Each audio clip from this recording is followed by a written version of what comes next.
Hello students, welcome to Shiny Maths. 10ஆம் வகுப்பு பயிற்சி 1.1ல் 5வது கணக்கு பார்க்கலாம். நம்மளுக்கு இங்கே ABCD கொடுத்துக்கிட்டு A வெட்டு C கிராஸ் B வெட்டு D is equal to A cross B வெட்டு C கிராஸ் D என்பது உண்மையா என சோதிக்கவும். நம்மளுக்கு இங்கே இது ரெண்டுமே சமம்னு கொடுத்துருக்காங்க. ரெண்டுமே சமமாக வருதான்னு தான் நம்ம பார்க்கணும். சரிங்களா? தீர்வு ஃபஸ்ட்டு தந்திருக்கதை அப்படியே எடுத்து எழுதிருங்க. ஓகே, இப்போ நம்ம இடது பக்கத்தை சால்வ் பண்ணிக்கலாம். அதுக்கு இடது பக்கம் அப்படின்னு எழுதிக்கிட்டு இடது பக்கத்தில் என்னது இருக்கோ அதை அப்படியே எடுத்து எழுதிருங்க. A வெட்டு C அப்புறம் கிராஸ், இனி என்னது இருக்குது B வெட்டு D. இப்போ என்ன பண்ணணும்? எப்போவுமே ப்ராக்கெட்டுக்குள்ளே இருக்கிறத நீங்கள் ஃபஸ்ட்டு சால்வ் பண்ணணும். சரிங்களா? அப்போ A வெட்டு C கண்டுபிடிச்சிடலாம். நடுவில் என்னது இருக்குது? வெட்டு. வெட்டுனா ரெண்டுலேயும் சேமாக இருக்கக்கூடியது. அப்போ ஏலையும் சிலையும் சேமாக இருக்கக்கூடியதை எழுதணும். அப்போ பாருங்கள், ஏ என்ன இருக்குது, சி என்ன இருக்குது, ரெண்டுலேயுமே சேமாக என்னது இருக்குது? 3. இங்கேயே 3 இருக்குது, அங்கேயே 3 இருக்குது. இவ்வளோ தான் சேமாக இருக்கக்கூடியது. ஓகே, எடுத்து எழுதிக்கலாம்.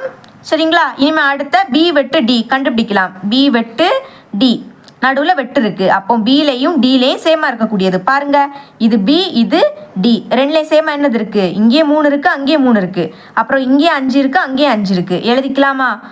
3,5 சேமாக இருக்கக்கூடியதை மட்டும்தான் எழுதணும். இனிமேல் சாத்து கண்டுபிடிச்சிடலாம். அதுக்கு ஏ வெட்டு சி, அடுத்த கிராஸ் பி வெட்டு டி. ஓகேங்களா? ஃபஸ்ட்டு ஏ வெட்டு சி என்ன கண்டுபிடிச்சோம்? 3 அப்படின்னு கிடச்சி. இனிமேல் கிராஸ் பி வெட்டு டி என்ன கண்டுபிடிச்சிருக்கோம்? 3,5. ஓகே, நடுவில் கிராஸ் இருக்குது. அப்போ புள்ளியாக எழுதணும். இங்கே இருக்கக்கூடிய ஃபஸ்ட்டையும் அங்கே இருக்கக்கூடிய ஃபஸ்ட்டையும் எழுதணும். அப்புறம் இங்கே இருக்கக்கூடிய ஃபஸ்ட்டையும் அங்கே இருக்கக்கூடிய செகண்டையும் எழுதணும். எழுதிக்கலாமா? ஓகே, அப்போ 3,3 அடுத்த 3,5. சரிங்களா? இங்கே ஒரே ஒரு உறுப்பு மட்டும் இருக்குது, அதனால் இவ்வளோ தான். இப்போ இடது பக்கத்தை சால்வ் பண்ணிட்டோம். அப்போ இதான் சமன்பாடு 1 அப்படின்னு வச்சுக்கலாம். இனி வலது பக்கத்தை சால்வ் பண்ணலாம். அதுக்கு வலது பக்கம் அப்படின்னு எழுதிக்கிட்டு வலது பக்கத்தில் என்னது இருந்தோ அதை அப்படியே எடுத்து எழுதிருங்க. ஏ கிராஸ் பி வெட்டு சி கிராஸ் டி. சரிங்களா? ஓகே, இப்போ ஏ கிராஸ் பி ப்ராக்கெட்டுக்குள்ளே இருக்கிறத ஃபஸ்ட்டு சால்வ் பண்ணணும். அப்போ இதை சால்வ் பண்ணிடலாம். அதுக்கு ஏ என்ன கொடுத்துருந்தாங்களோ எழுதிருங்க. 1,2,3.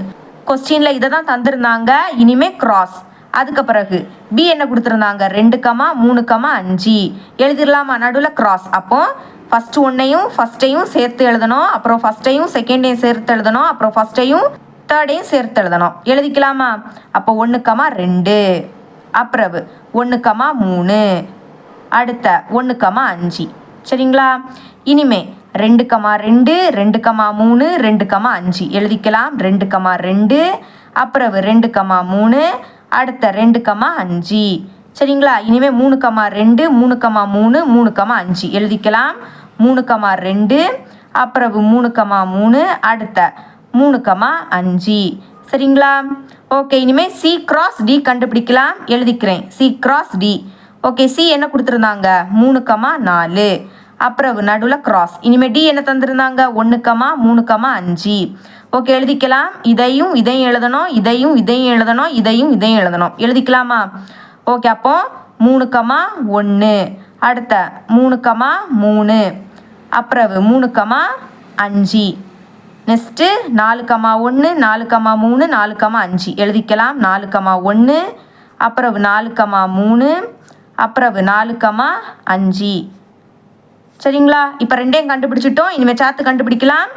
ஏ கிராஸ் பி வெட்டு சி கிராஸ் டி. இப்போ பாருங்கள், நடுவில் வெட்டுனா ரெண்டுலேயும் சேமாக இருக்கக்கூடியது. அதாவது ஏ கிராஸ் பி என்ன கண்டுபிடிச்சிருக்கோம்? என்ன இருக்குது?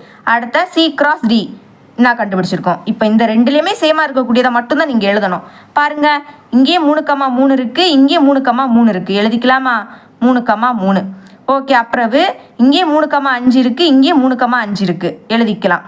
இது ரெண்டு மட்டும் தான் சேமாக இருக்கக்கூடியது. சரிங்களா? இந்த ரெண்டுலேயும் பார்த்தீங்கன்னா இது ரெண்டு மட்டும் தான் சேமாக இருக்குது. இப்போ வலது பக்கத்தை சால்வ் பண்ணிட்டோம். இதை சமன்பாடு 2 அப்படின்னு வச்சுக்கலாம். இப்போ சமன்பாடு 2ஐயும் சமன்பாடு 1ஐயும் பார்த்தீங்கன்னா ரெண்டுமே சேமாக இருக்கும். அப்போ எப்படி எழுதிக்கலாம்? சமன்பாடு 1 மற்றும் சமன்பாடு 2லிருந்து இப்படி எழுதிக்கிட்டு நம்மள்கிட்ட எது உண்மையானு கேட்டாங்களோ அதை அப்படியே எடுத்து எழுதிக்கணும். அதை தான் நானும் எடுத்து எழுதியிருக்கேன். சரிங்களா? என்பது உண்மை அப்படின்னு எழுதிக்கணும். ஏன்னா நம்மளுக்கு கொஸ்டினில் உண்மையான்னு கேட்டிருந்தாங்க. நம்மளுக்கு ரெண்டு பக்கமும் சமமாக வந்திருந்து. என்பது உண்மை அப்படின்னு எழுதிக்கணும். ஓகேங்களா? இவ்வளோ தான் அந்த சம். இது உங்களுக்கு கிளியராக அண்டர்ஸ்டாண்ட் ஆகிருக்கும் நம்புறேன். தேங்க்ஸ் ஃபார் வாட்சிங்.